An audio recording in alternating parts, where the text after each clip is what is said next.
dear listeners, to episode 23 of The Empty Rooms of Gorski Manor.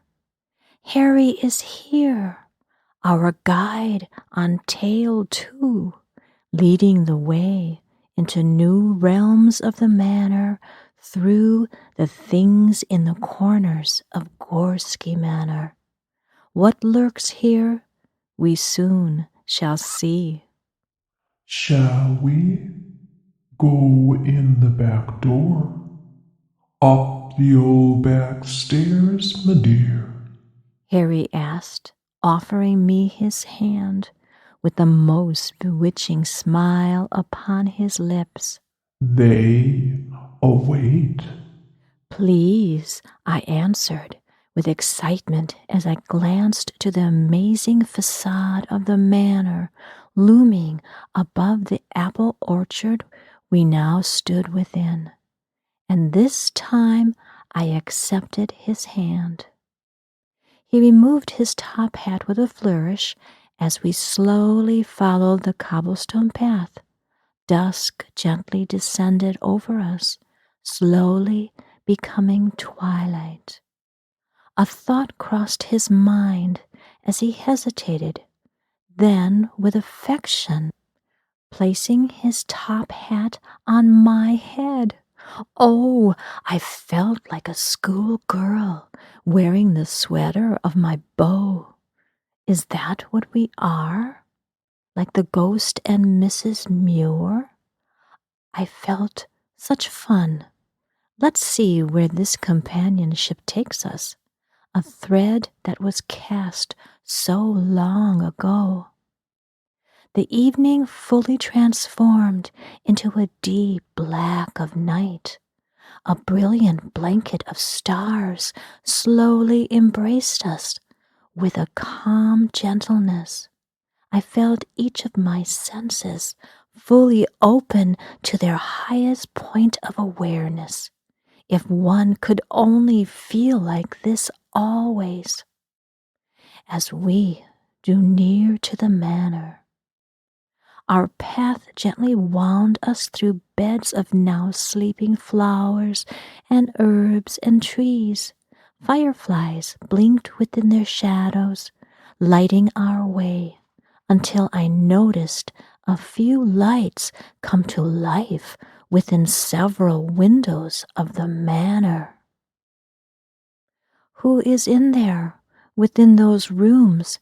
I asked Harry, pointing to the yellow light flowing like honey into the darkness with curiosity. There are much goings on every night, every day. Even I do not know all that dwell here, he said quietly. We turned round the corner of the manor, its bricks firm and strong in the now awake moon's light as we passed into a courtyard that I remembered. This is the courtyard of Lily, the laundress. I glanced up to her window, which stood open, white curtains gently blowing outwards through the window, as if a breeze resided inside. Lily, you? Harry stated, giving my hand a squeeze of understanding as he looked to the window on which I pondered. Yes, we are one, our tale so sweetly told. We continued along the courtyard to a small alley between empty walls. It was pitch black, with an inky heaviness thick as molasses. As we entered, I heard a rustling ahead.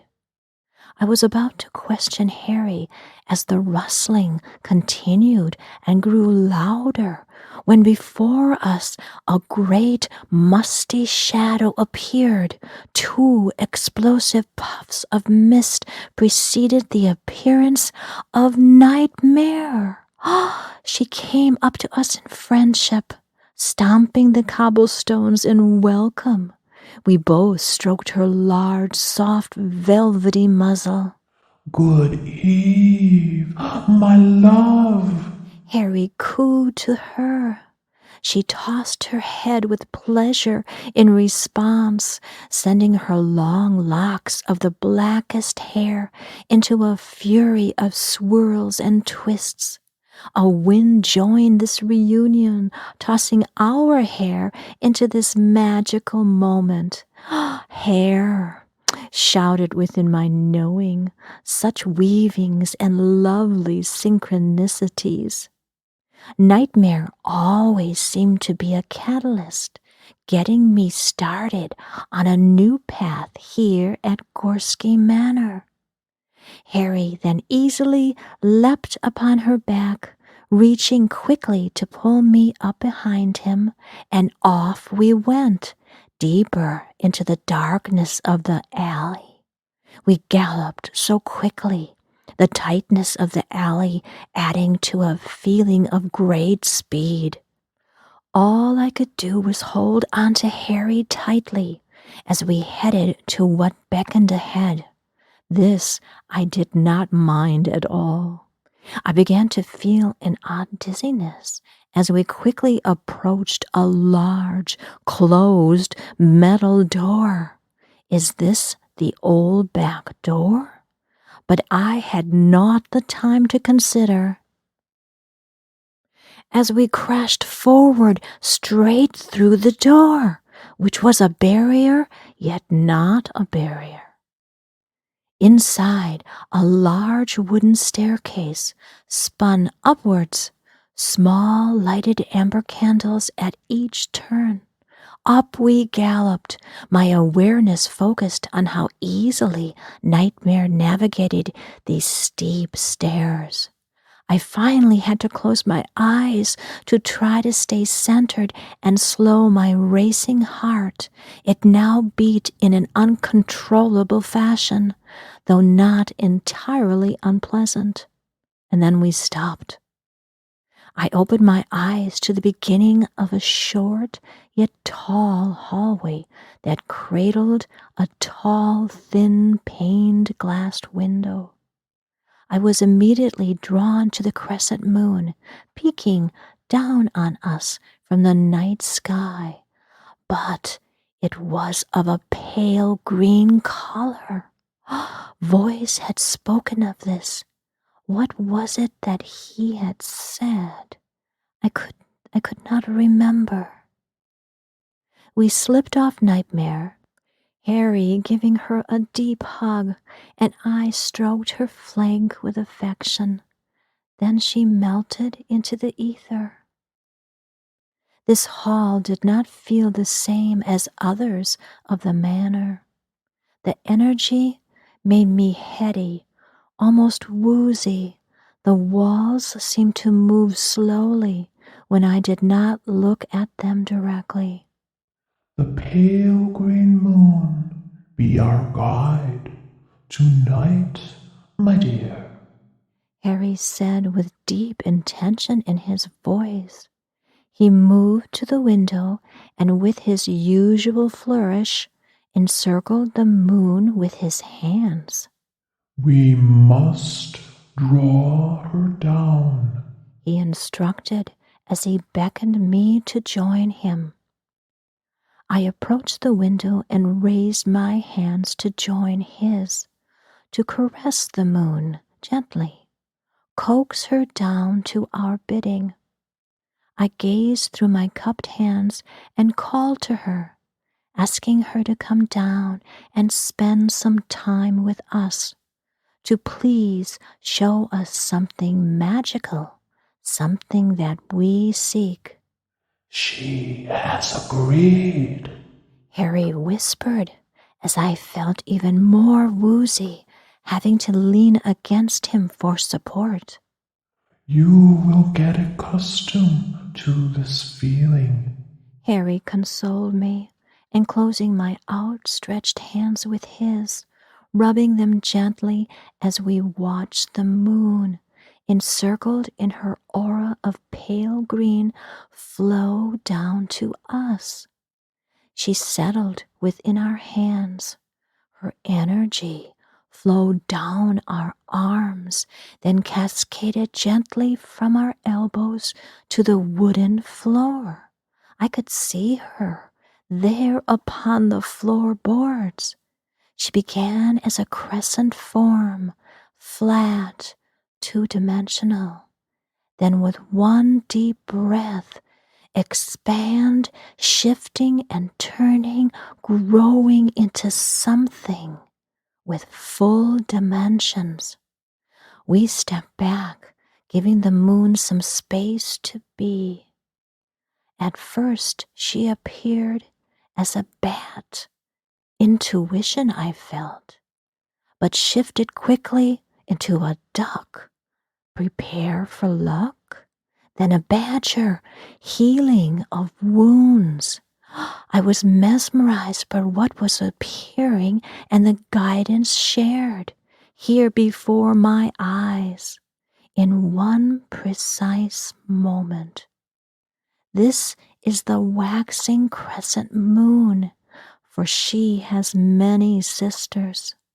And then, with a flash, there on the floor lay a large skeleton key. I hate to admit this, but I felt disappointed. A key? I mean, how trite can that be? Harry bent down and picked her up. I moved close to see.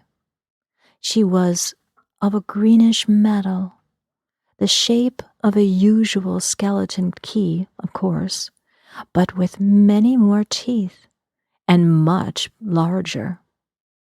Skeleton key. Oh, that made me remember. I had received a ring of 13 keys at the manor's gate, way in the beginning. There, at the beginning of all this wonderment. I dug in my backpack, feeling for the keys. There they are, at the very bottom. I pulled them out and was about to show Harry when he turned over the moon key, and there was the magic.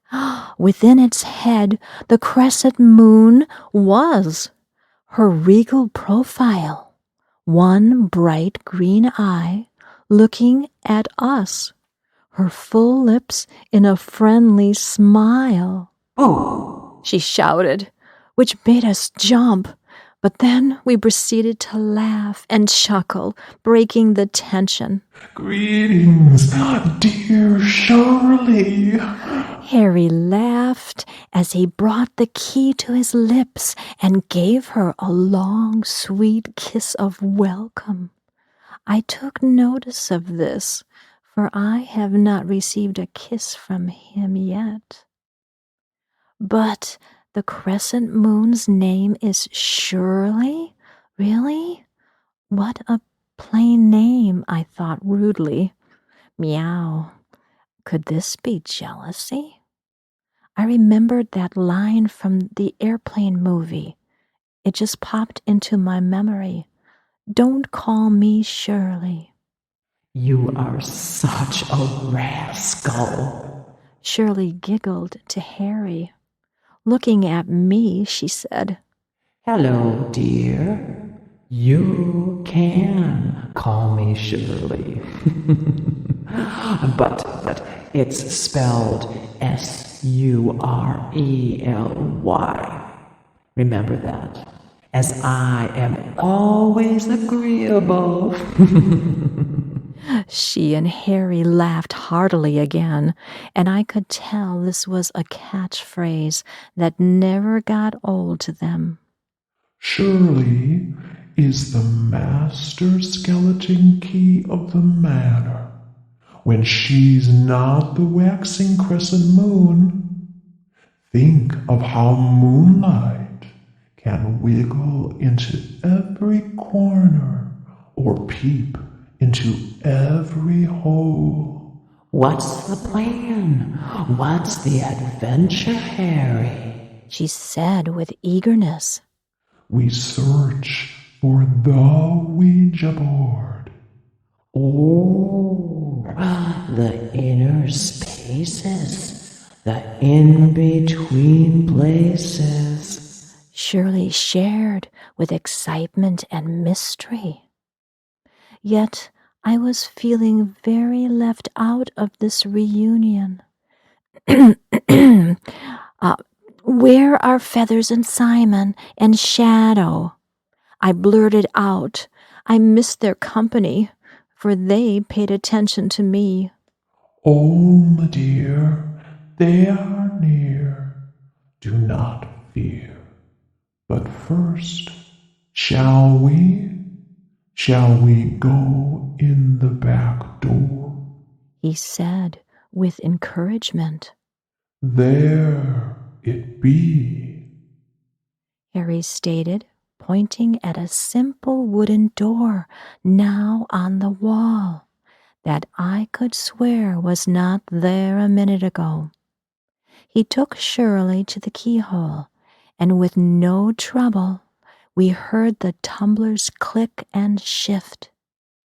He pulled a chain from beneath his coat and fastened Shirley to it and handed her to me.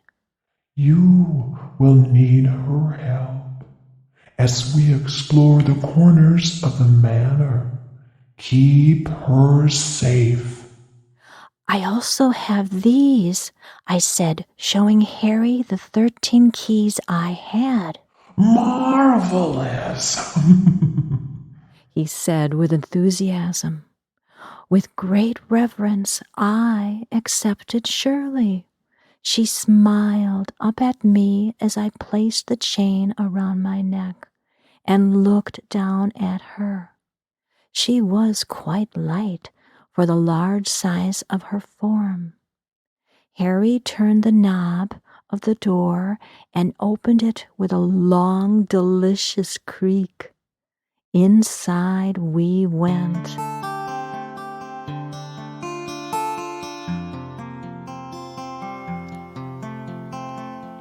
The candle flickers bright in this dark magic room. Your eyes reflect the light, waiting for them to speak. The candle's flame does grow, the earthly scent below. The curtains gently sway to show they're on their way. What do we want? What can it be? Could this be what we're searching for? Is this the thing of what magic brings to make all the struggle worthwhile? Our fingers gently touch, our minds are clear and strong. I'm glad you're by my side when magic comes our way. Their whispers fill the air, the breeze flows through our hair. It's time to close our eyes and feel their welcome sighs. They gently touch my hair, kiss you upon the cheek, a creak across the floor, a knock upon the door.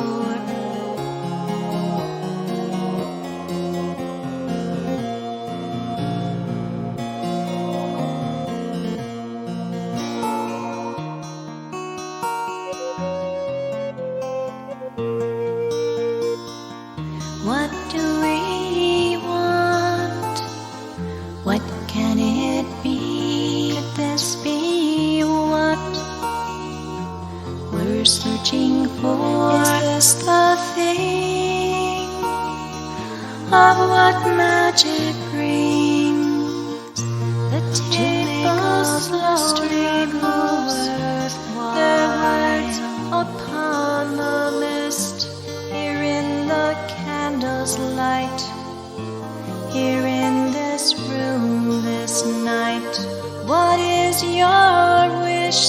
say, why do you call today? What do you want to know? Maybe it can be so. What do we want? What can it be? Could this be what we're searching for? Is this the thing of what magic brings to make all the struggle worthwhile?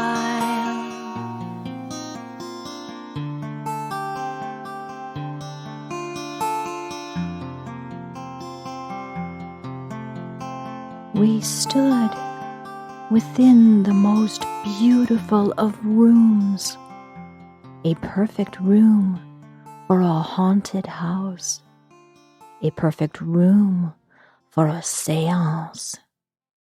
Ceilings so high, hidden in the shadows, long gossamer curtains of gray, flowing as if in slow motion from the tallest of windows.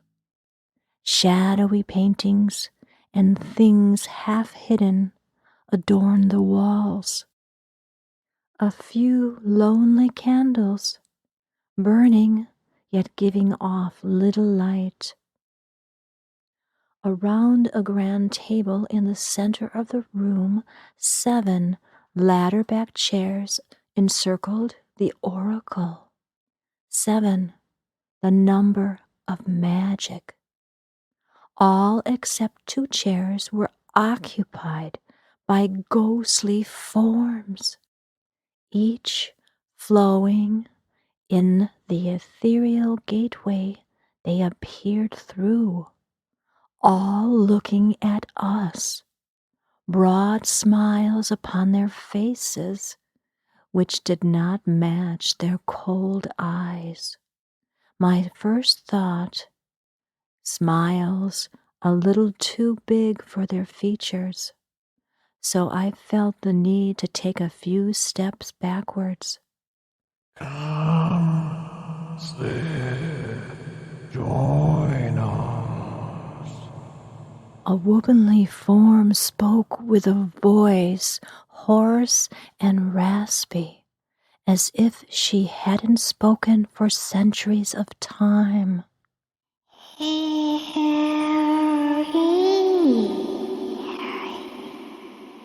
Another spirit called.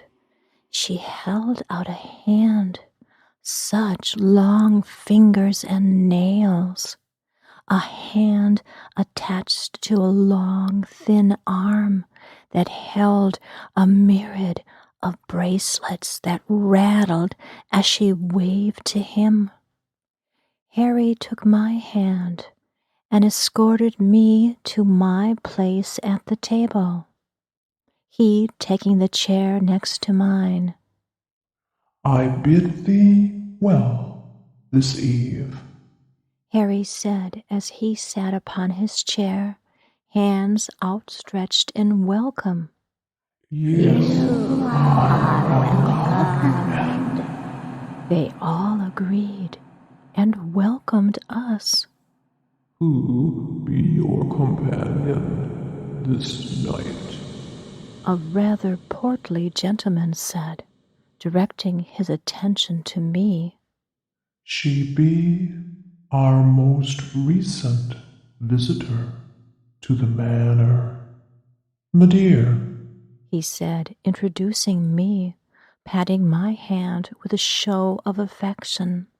what goings are these? What is afoot here? Harry asked, looking around the table at each occupant. We come to assist. Another older woman with large black feathers in her long white hair shared.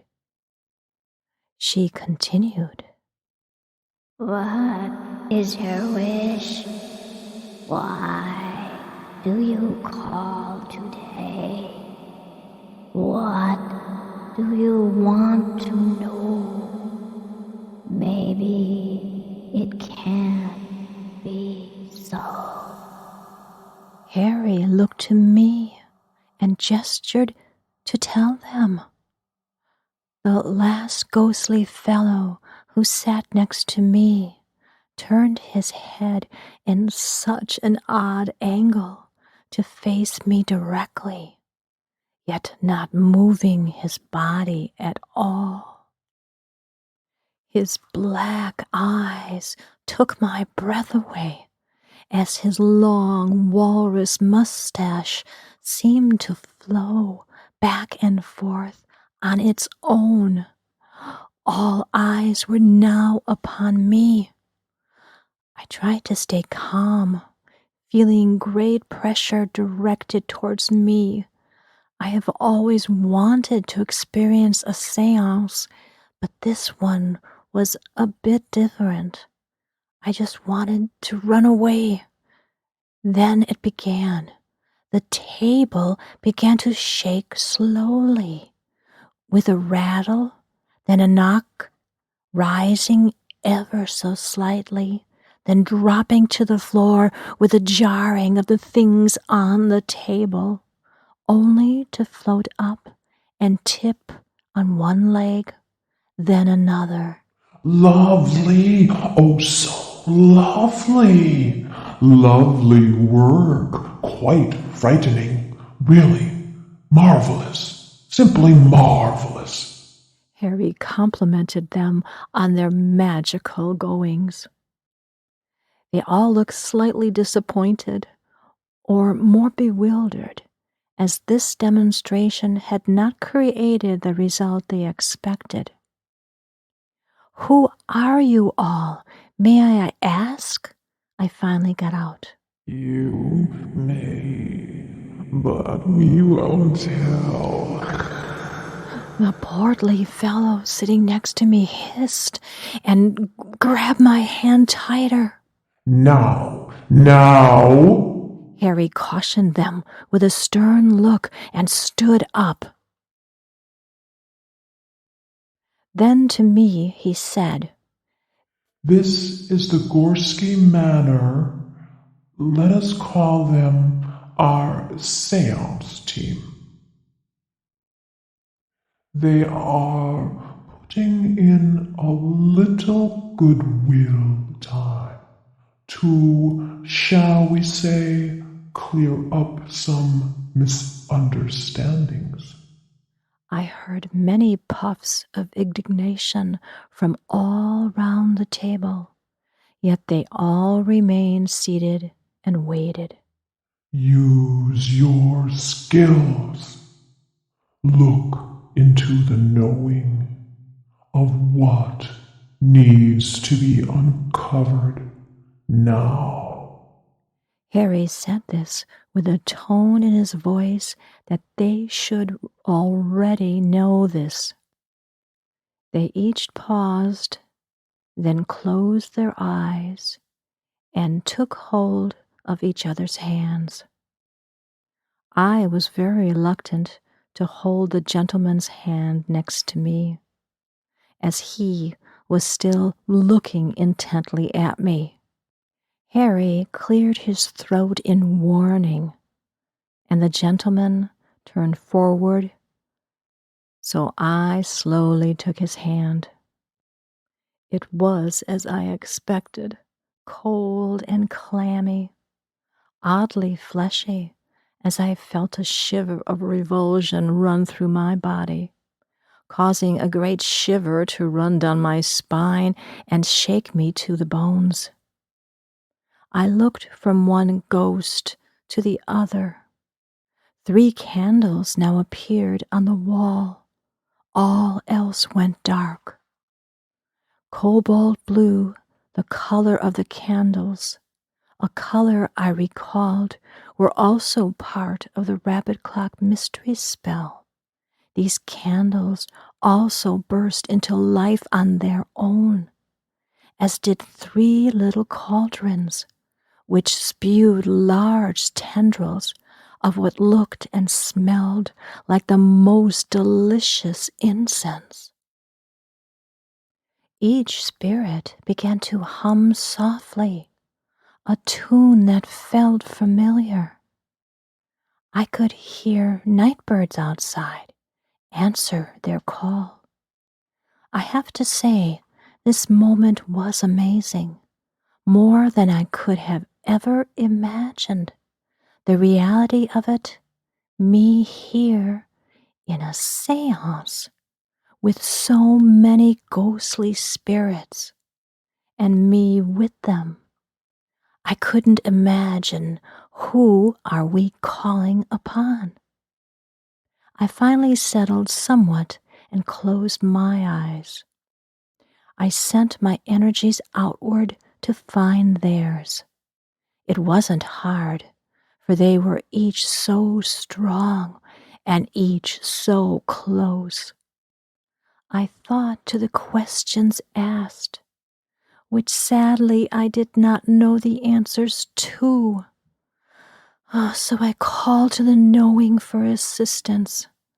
One grand question, and waited for the answer. Why do I call today? I said deep inside. But then I heard my words echo through the room. I don't feel as if I had spoken out loud. I felt Harry squeeze my hand in encouragement. All fell silent. I could hear a clock quietly tick-tock somewhere in the manor. All the ghost whispered. Too late. We are here. You must ask.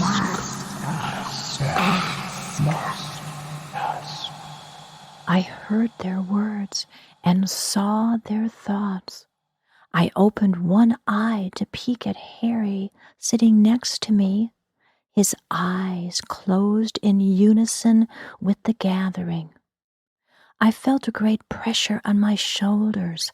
All I could do was wait for the answer to come.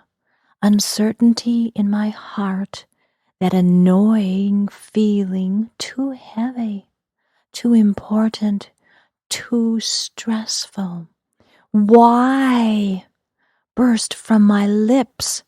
Pray, go with the spirits, magic, things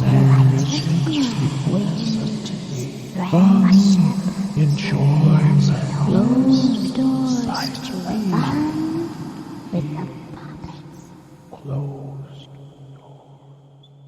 Such imagery flowed from their lips, depths within each of these offered words, creating and stirring a magnificent alchemy of play. Oh, a most simple word, a most powerful word of childhood, of the path, the greatest, sweetest innocence of beginnings, joy, and the pleasure of timeless time, with restrictions of the clock being unknown. I so remember the change when I could tell time, yet time so filled with endless learnings, endless magics of surprises and discoveries, the greeting of spirits that live in everything. Yes, a most delightful time. The runes flowed out of the darkness, the great depths of the void, Ganangagap. I had to open my eyes, and I saw them flowing up from the darkness into this room, there in the center of our circle, bringing their primordial telling. They are who we have called forth. The letter P. Call to the rune per throw, rune of the cauldron of magic, a top hat filled with mysteries. L, call to the rune Lagaz, flowing with the waters, exhilaration of discovery, diving into the known depths of all and each thing. A, call to the rune Ansus, dear companions, to share the search for new knowledge and new remembering what is known. And why? Call the rune I'll gaze, the eternal path we each travel, sharing the journey for a time, and our paths cross with dear companions. The time of childhood is what you seek, great ease upon the journey. Cavort, romp, and frolic on the adventure of one's lifetime. Keep the magic feeling alive and more, following each magical whim. Play. I took in this deep, intense realization, releasing the most long and peaceful breath. Oh. The circle followed me. I could hear each spirit breathe. They too yielding to their most intense release and surrender. One vast gratifying breath. Why do I call today? I seek that magic within everything. Each has a name. I want to see, meet everything, and play. Maybe it can be so. Why did you change the child to a bat? A ghost whispered this unexpected question. My reverie was sharply stopped. What? I asked, confused, yet feeling deeply guilty as I knew of what they spoke. The tale had been changed by me. You know, but you now understand. And I did. They did not require an explanation, only my confirmation of understanding. No apology was needed. The future will remember the lesson. They each slowly faded away, without a goodbye, without an acknowledgement, without waiting for a thank you. Blessings and hugs, dear listeners. Could this be what we're searching for? Is this the thing of what magic brings?